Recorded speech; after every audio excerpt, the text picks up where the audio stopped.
आज आपका perfect physics में स्वागत है। Welcome to perfect physics classes. Today we are studying light. The light is the natural energy. आप लोगों को पता ही है कि लाइट एक हमारे प्राकृतिक प्रदत्त जो है एनर्जी है, और इस एनर्जी में लाइट के साथ हमारे पास बहुत सारे फिनोमिनाज अंडरस्टैंडिंग है। लाइट की मदद से हम लोग इस कलरफुल वर्ल्ड को देख सकते हैं। तो in the 10th class standard we have to understand, हमें अंडरस्टैंड करना है कि लाइट क्या है, किस प्रकार से हम लोग उसको अंडरस्टैंडिंग करेंगे। तो light is the form of energy, है ना, which help us to see object. हम जो है लाइट की मदद से किसी भी ऑब्जेक्ट को अंडरस्टैंड कर सकते हैं, समझ सकते हैं, मतलब उसको देख सकते हैं। सबसे पहली बात तो we have to seen when light. आप देखते कैसे हैं, ये देख रहे हैं टॉर्च की मदद से। आप यही फिनोमिना जो है आप घर पे प्रैक्टिकली रूप से करोगे। When a light falls on object it reflects the light, and when the reflect light reach our eye, when we see the object, मतलब जब तक कि लाइट किसी ऑब्जेक्ट के ऊपर नहीं पड़ेगा हमें वो ऑब्जेक्ट दिखाई नहीं देता है। जैसे इन द नाइट के समय में आप लोगों ने देखा होगा किसी भी ऑब्जेक्ट को यदि हम देखना चाहते हैं तो वो कब तक नहीं दिखाई देता, जब तक कि उस पर लाइट फिनोमिना नहीं डला होता है, ये लाइट नहीं होता है।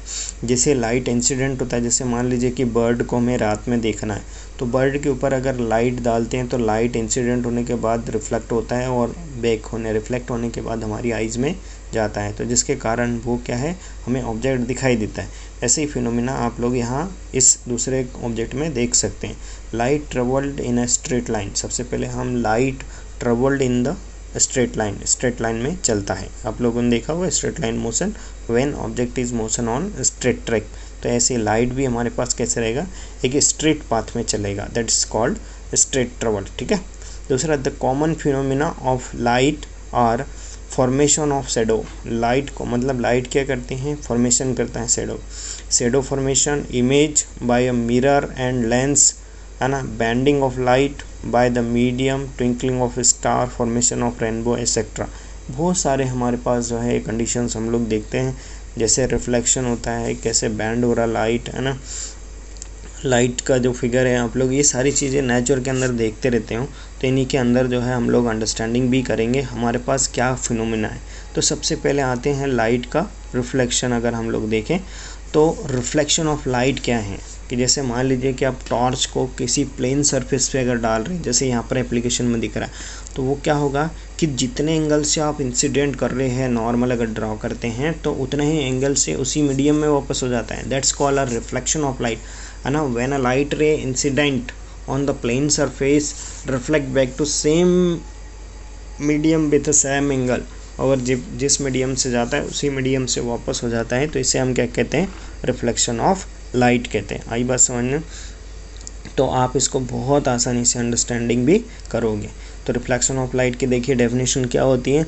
When a light falls on a highly polished surface, जैसे आप मिरर देखते हो, डेली मिरर देखते हो, तो उस केस में आपने देखा होगा कि when a light falls on a highly polished surface like a mirror, most of light is sent back into the same medium. This process is called reflection of light. मतलब जिस मीडियम में जाता है उसी मीडियम में वो वापस हो जाता है, बस किसी प्लेन सरफेस पे या पॉलिश सरफेस पे वो पड़ने के बाद। तो आइए यहाँ पर हम लोग देखें दूसरा। फर्स्ट है law of reflection of light, मतलब law of reflection of light को हम किस प्रकार से अंडरस्टैंडिंग करते हैं। तो reflection of light Newton sir ने दिया था कि लाइट वेना स्ट्रेट लाइन में चलती है, उस फिनोमिना को। तो लाइट के कुछ जो हैं लॉज हैं, लॉज ऑफ रिफ्लेक्शन के कुछ लॉज हैं। फर्स्ट तक दे रहे हैं, the angle of incident is equal to the angle of reflection, मतलब angle of incident is equal to angle of reflection. दूसरा है the incident ray, reflected ray and normal to the mirror at the point of incident all lie in the same plane. मतलब सभी कैसे होते हैं, lie in the same plane, मतलब एक ही तल पर स्थित होते हैं। जैसे आप लोगों ने देखा होगा डायग्राम में बना हुआ है, जैसे डायग्राम के अकॉर्डिंग आप देखेंगे यहाँ पर, तो इंसिडेंट रे, नॉर्मल और रिफ्लेक्टेड रे कैसे होते हैं, प्लेन मिरर पर एक ही तल पर स्थित होते हैं, दैट इज़ है ना इंसिडेंट रे, रिफ्लेक्टेड रे। अगर यहाँ पर एंगल आप देख रहे हैं, इंसिडेंट एंगल टू, जैसे दोनों थीटा दे रहे हैं, incident angle is equal to reflected angle, ठीक है। अभी इसका इमेज फॉर्मेशन कैसे हो रहा है वो आप इसको आइडेंटिफाई करोगे। तो देखिए इमेज फॉर्मेशन कहते होता है लॉज ऑफ रिफ्लेक्शन में। फर्स्ट अगर हम देख रहे हैं कि रिफ्लेक्शन ऑफ लाइट में प्लेन सरफेस के ऊपर देखते हैं, द इमेज इज इरेक्ट, मतलब इमेज कैसे बनेगी, इरेक्ट बनेगी। The image is same size as the object, object के सेम साइज का बनेगा। The image is at same distance from the mirror as the object is in front of it, उसके in front of it भी बनेगा। The image is virtual, image कैसी बनेगी बेटा, virtual, can not be see on the screen, हम screen के ऊपर नहीं देख सकते इसको। The image is laterally invert, laterally invert का मतलब होता है जैसे आप अगर देख रहे हैं कि आप लेफ्ट वाला हैंड लगाएंगे हल्का सा, मतलब लेफ्ट बताएंगे तो राइट वाला आपको दिखेगा मेरे, तो ये कंडीशंस वहाँ पर आपके पास में रहेगी। तो देखिए टुडे वी आर डिस्कसिंग, हमारे पास आज हमने लाइट का फिनोमेना, लाइट के बारे में समझा, और लाइट से रिफ्लेक्शन ऑफ लाइट के बारे में हम लोग पढ़ रहे थे, ठीक है। Thank you to watching.